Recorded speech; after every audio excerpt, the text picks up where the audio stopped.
Okay, hello friends, this is Yusuf here. Welcome to the part 3 of our crash course AWS serverless. So in this video, we are going to see how to create post endpoint in API gateway with the mock response, and also we're gonna see an important feature called CORS, okay, or course. So to do that, let's start by selecting our resource we created in the last video called hello, and create a new method. Okay, and let's put a post method. Click OK. So now again for this video we'll stick with the mock, and once we learn about lambda functions, then we'll connect our API gateway with lambda for all the request methods. So now let's choose mock and then save. This should give us the API lifecycle, and let's go to the integration response as usual, and click the arrow and go for mapping templates, and then click the application JSON, and we need to give what we want to return. Okay, so I say success true, and maybe message post called. Okay, some response. Anyway, it's a mock response, right? So let's save it, and then save it, come back, and we'll test it. So now we get access to the request body. Last time for the get request we won't get the access to request body. So let's give some body. I give a name to Yusuf, and see what happens. Okay, click on test.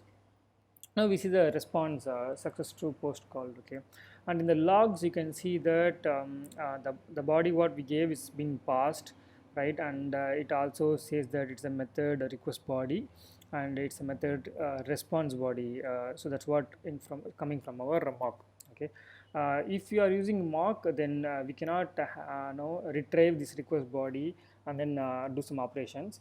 Okay, like how we have no access to the query string, that is not possible here. But once we integrate this API with our lambda, we will see how to read this request body into the code and then do some operations. Okay, now I want to quickly tell about one thing now. So first let's deploy this API. So let's go to action and deploy API, and we will choose our dev environment and deploy dev stage actually, yeah. So under the stages, now you can see we got the post endpoint, and let's copy that. Copy. Okay, so if you want to execute a post endpoint, we cannot do that in the browser directly, because the browser supports the GET request alone.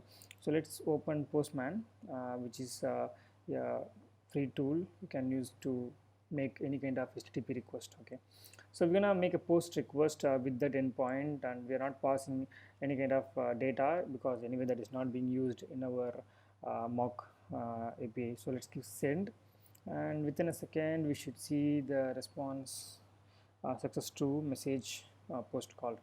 So it's all pretty good. We deployed, and we are able to call it outside the AWS console, right?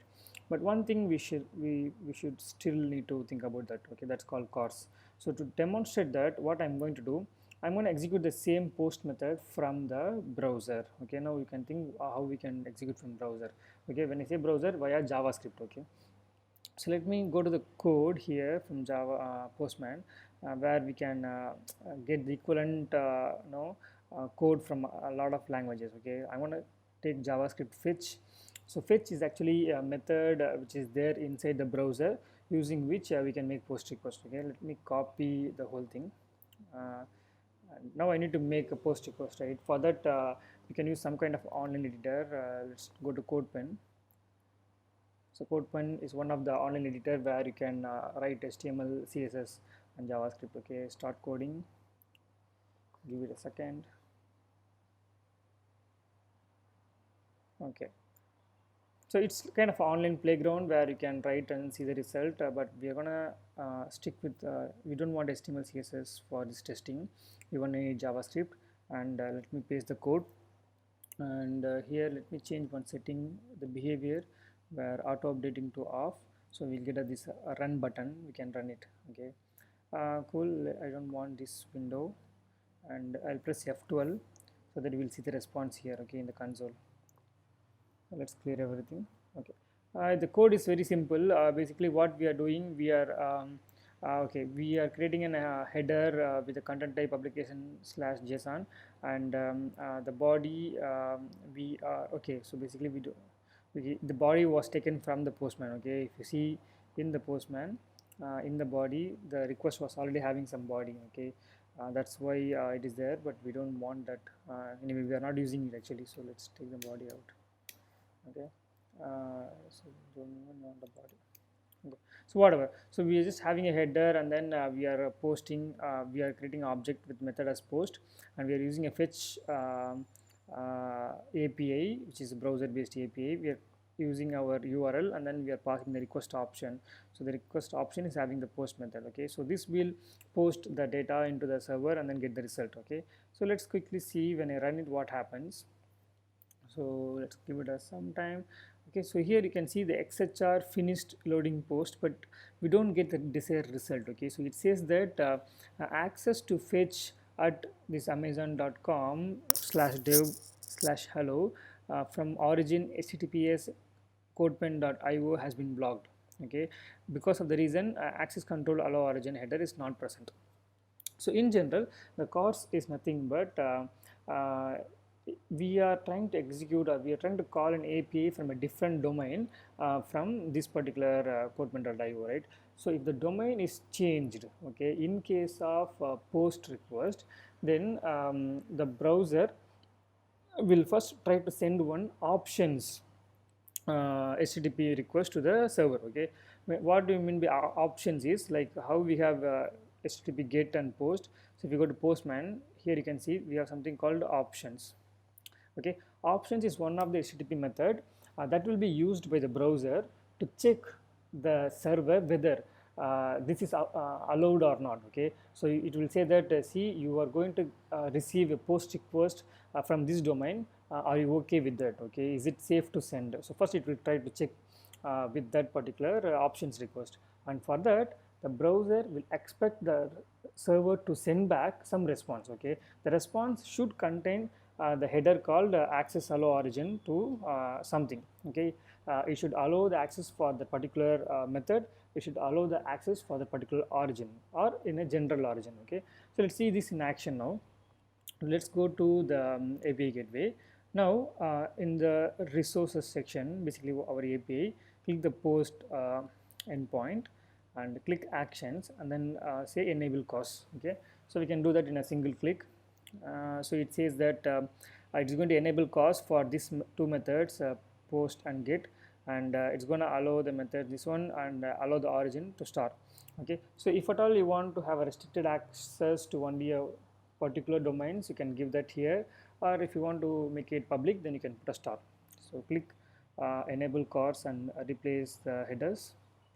Yes, now we see there are a lot of add-ons happen, and you can see options method got added automatically. Okay, so if you click options, where you will see again a mock endpoint which is created by AWS to support CORS, and in the integration response you can see that under the header mapping we'll see the access control origin is set to start.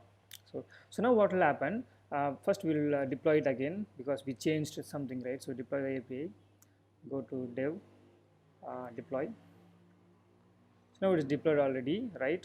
Now what we will do, we'll go to the CodePen, clear the console, and try to test again. Okay, so now we see that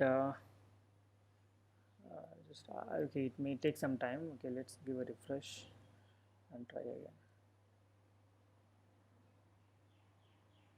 Okay, see, we got success to message post called. Okay, now we got the request. Even if you go to the network tab, okay, here is the network tab. I'm just going to clear out everything and then try again. So where you will see that uh,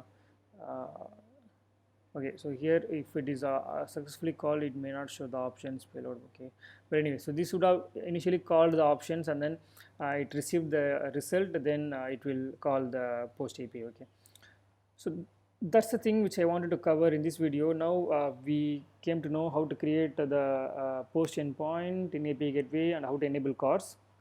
So in the next video we are going to see the introduction to Lambda functions. Okay, then we will see how to invoke the Lambda functions from API gateway, and we'll proceed further. Okay, so